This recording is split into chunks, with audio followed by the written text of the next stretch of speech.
Pernahkah kita mempertanyakan Tuhan dalam hidup kita? Kita merasakan Dia sangat jauh dari kita. Dan bahkan kita merasa berjalan sendirian dalam setiap persoalan yang kita hadapi. Masihkah kita percaya bahwa Tuhan memegang kendali dalam setiap kehidupan kita? Sama seperti sahabat kita yang satu ini. Penyakit tumor ganas menggerogoti hidupnya. Namun apakah itu berarti masa depannya hancur dan hilang? Mari kita saksikan kisah yang berikut ini.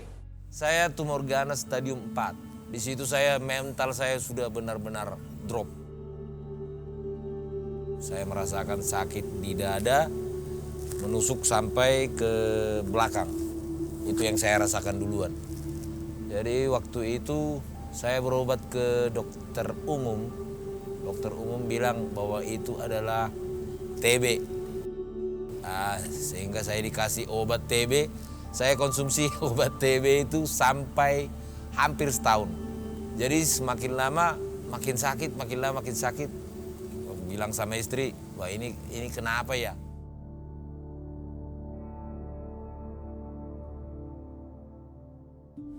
Baru kami putuskan berobatlah dulu ke spesialis paru. Di rongsen baru kelihatan bahwa itu ada kecurigaan bahwa itu tumor, masih kecurigaan tumor. Sehingga dirujuk untuk CT scan.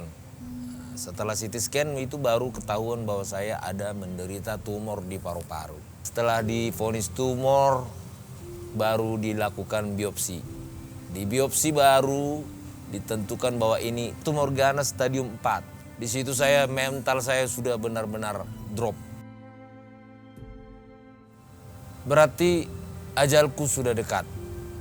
Kalau saya pribadi, setelah mendengar suami sakit seperti itu, dia bawa berita pulang ke rumah, saya terdiam.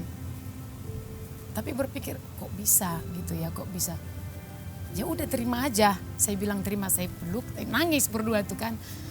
Gak bisa dibohongin, kalau kita itu kan kok bisa gitu, kok bisa. Kok Tuhan kasih seperti ini. Sebelum dia terkena sakit itu memang saya udah mulai tadinya jauh dari Tuhan gitu kan. Jadi saya udah mulai dekat gitu. Tapi saya dekat sama Tuhan kok ada penyakit ini begitu. Sebagai seorang istri, apalagi anak masih kuliah kan butuh biaya. Terus gimana?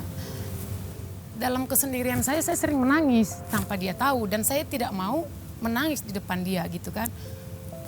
Pulang kerja saya menangis. Di rumah subuh-subuh. Nanti mau bekerja juga. Tanpa dia tahu saya menangis sama Tuhan. Tuhan, saya serahkan semuanya sama Tuhan. Kebetulan ada bimbingan dari Pak Pendeta Petrus ya. Dan juga Ibu Belinda yang selalu menguatkan iman. Dan selalu mengucapkan jangan pernah patah semangat. Dan selalu perkatakan bahwa bilur-bilur Yesus bisa menyembuhkan sakit penyakit apapun. Itu yang saya selalu pegang dari Pak Pendeta itu. Jadi itu saya selalu bilang. Dan setiap pagi ada ibadah fajar, saya selalu oleskan minyak urapan. Itu yang selalu saya percaya. Saya percaya Tuhan Yesus penyembuh itu. Dan saya selalu bilang jangan patah semangat gitu. Dan berdoa. Kalau dokter nggak ada bilang penyebab penyakit saya apa. Cuman ya kita pasti tahu lah. Saya dulu perokok berat. Saya bisa sampai 4-6 sampai 6 bungkus saya satu hari. Saya kan kerja di kafe berpuluh tahun. Tidak teratur tidur. Mungkin itulah merokok. Dan tidur di lantai pakai kipas. Itu selama bertahun-tahun. Selama saya berumah tangga juga. Ya mungkin itulah pengaruhnya. Saya nggak pernah pakai alas tidur dulu. Jadi tidur buka baju, pakai kipas. Wah udah, baru nyenyak tidurnya. Mungkin penyebabnya itu. Mungkin. Setelah selesai kemo, udah 6 kali kemo tuh, divonis dokter sudah sembuh ya, udah ringan banget lah gitu. Pulang ke rumah, kumpul semua keluarga di rumah. Setelah keluarga pergi pulang semua, dia merasa sakit. Di situ merasa sakit lagi dia. Padahal pulang dari rumah sakit dokter mengatakan itu sudah berkurang 50%. Tapi setelah keluarga pulang semua, dia menjerit sakit. Sakit, kayak ditusuk, disayat dari sini ke belakang. Itu sakit, tak tertahankan itu. Mau saya makan obat nyeri, istri jangan makan obat nyeri. Kita berdoa aja katanya. Dia udah nggak kuat kan, cuma satu yang bisa saya lakukan, berdoa. Tapi dia kesakitan, dia bilang udah minta aja obat nyeri gitu. Tidak, jangan kamu minum obat nyeri, itu hanya sementara. Itu saya bilang, kita berdoa, saya berdoa sampai menangis sama Tuhan. Setelah berdoa dia tidur nyenyak, bangun pagi saya tanya masih sakit enggak? Udah enggak. Benar-benar satu mukjizat yang luar biasa. Bulan 7 kemarin pemeriksaan terakhir, penyakit saya 50% sudah menyusut. Menyusut. Jadi itu semua karena yang paling utama itu karena pertolongan Tuhan.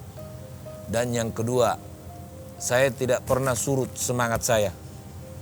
Saya pasti berolahraga 3 kali seminggu. Yang ketiga, ini intinya juga ini. Istri saya tidak pernah marah-marah sama saya.